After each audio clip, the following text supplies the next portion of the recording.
अस्सलामुअलैकुम। So guys, पिछली video में हमने इस कोर्स का इंट्रो जो कि रिकॉर्ड करके हमने यूट्यूब पे अपलोड किया था, तो उस पर रिस्पॉन्स काफ़ी अच्छा है माशाल्लाह से। जो कि दोस्त अपना काम सीखना चाहते हैं वो उनके लिए ये कोर्स स्टेप बाय स्टेप आएगा। वो इस कोर्स को लाजमी से एंड तक फॉलो करें। इससे क्या होगा कि आपकी अर्निंग इंशाल्लाह से स्टार्ट हो जाएगी। तो आज की इस वीडियो में हम बात करने वाले हैं कि आप अपने रीसेलर से किस तरह से बात करेंगे, और आप अगर रीसेलर हैं तो फिर अपने कस्टमर से किस तरह से बात करेंगे। कम्युनिकेशन पर ये सारी वीडियो होने वाली कि आपने अपने कस्टमर या फिर रीसेलर से कम्युनिकेट किस तरह से करना है। तो जैसा कि आपको पता है कि बहुत सारे लोग अपनी कम्युनिकेशन अच्छी होने की वजह से विन कर जाते हैं। तो उसी की वजह से आज ये वाला सेशन रखा है कि आपको कम्युनिकेट करना बताएं कि किस तरह से आपने कम्युनिकेट करना है। तो सबसे पहली जो टिप है वो है जी कि आपसे अगर कोई आपका कस्टमर आता है या फिर रीसेलर आता है, वो आपसे कुछ भी सवाल करे, आपसे सलाम करे, तो आपने उसको वालेकुम सलाम कहकर फ़ौरन से पूछना है कि आप किस सिटी से हैं और आपका नाम क्या है। उसकी वजह यह है कि अगर उसने पहले आपसे पूछ लिया ना कि आप किसी सिटी से हैं, तो फिर आपको वो सिटी बतानी पड़ेगी जो आपकी ओरिजिनल होगी। उसी सिटी से अगर वो आपका रीसेलर या फिर कस्टमर होगा तो वो मिलने के लिए भी कहेगा कि भाई मैंने आपसे मुलाकात करनी है, और आपका वो दिमाग की दही करेगा। काफ़ी सारा वो उसके क्वेश्चन होंगे जो आपको क्लियर करने पड़ेंगे, तो आप परेशान होंगे। इसीलिए आपने अपना शहर पहले नहीं बताना।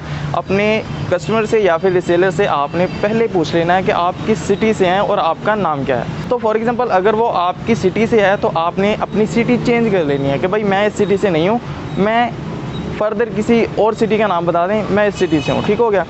ये तो पहली बात होगी कि आपने अपनी सिटी किस तरह से अपने कस्टमर या फिर रीसेलर से शेयर करनी है। तो दूसरी बात यह है कि अगर आपका कोई रीसेलर या फिर कस्टमर आपको किसी प्रोडक्ट की पिक्चर सेंड करता है कि सर इसकी प्राइस बता दें, तो असल में क्या होता है कि हम जो इस कोर्स में लाने वाले हैं उसमें प्राइस डिटेल सब कुछ सेंड किया करेंगे आप अपने ग्रुप के अंदर। ठीक है। तो आपने उसको कहना है कि भाई इसकी डिस्क्रिप्शन फॉलो करें, उसमें सब कुछ लिखा हुआ है। डिस्क्रिप्शन में प्राइस भी लिखी हुई है, इसकी फुल डिटेल लिखी हुई है। मैं आपको क्या क्या अलग अलग से बताऊंगा, आप डिस्क्रिप्शन ढूंढ लें, वहाँ से जाके आप सारी की सारी डिटेल रीड कर लें। Please follow this description. हमारे पास इसका कोई जवाब नहीं है। तो अगर वो कहे कि मेरे पास है ही नहीं, उसने सारी ढूंढ ली, उसको नहीं मिली, तो फिर आपने कहना कि अच्छा मैं ढूंढ के देखता हूँ। अगर उसको मिल जाए तो फिर वो आप उसको डिस्क्रिप्शन को ढूंढ कर वो अपने रीसेलर या फिर कस्टमर को देंगे, तो फिर नेक्स्ट में वो आपको उसकी डिटेल जो होगी वो उसको मिल जाएगी। अगर आपको जल्दी से नहीं मिलती तो आप उससे जान छुड़वा लें, क्योंकि वो कस्टमर आपका टाइम ज़ाया कर रहा है। तो उसके बाद जो नेक्स्ट बात आती है कि कस्टमर आपसे रेट कम करवाते हैं। आपका रीसेलर कहता है कि भाई हमें इस पर थोड़ा सा डिस्काउंट चाहिए, तो आप कहें कि ये होलसेल प्राइस है, इस पर आपको डिस्काउंट नहीं मिल सकता, क्योंकि ये रिटेल प्राइस नहीं होती। अगर रिटेल प्राइस हो फिर आपको जितना चाहे डिस्काउंट मिल सकता है। तो ये हमारा ग्रुप सारे का सारा होलसेल रेट पर बना हुआ है, इसलिए इस पर डिस्काउंट नहीं मिल सकता। इस बात को कहकर आप अपने कस्टमर या फिर रीसेलर से जान छुड़वा सकते हैं। और दूसरी बात आपको सेकंड में जो बताता जाऊँ वो ये है कि आप अगर अपने कस्टमर से ज़्यादा डील कर रहे हैं, बड़ी डील कर रहे हैं, आपसे आपको 10 सूट का ऑर्डर आ गया है, तो उस पर आपको डिस्काउंट देना चाहिए। वो उसमें क्या होगा कि 50 रुपीज़ का आपने पर पीस के ऊपर डिस्काउंट दे देना है। तो उसके बाद अगर आपका कस्टमर या फिर रीसेलर पूछे कि भाई आपकी शॉप है, अक्सर ज़्यादातर ये जो होते हैं ना न्यू रीसेलर या फिर न्यू कस्टमर, वो पूछते हैं आपसे कि आपकी शॉप कहाँ है या फिर आपकी सिटी कहाँ पे है। तो आपने अपनी सिटी तो उसको बतानी है, क्योंकि कस्टमर हो या फिर रीसेलर हो, उसको यकीन आ जाए कि आप एक ट्रस्टेड पर्सन हैं।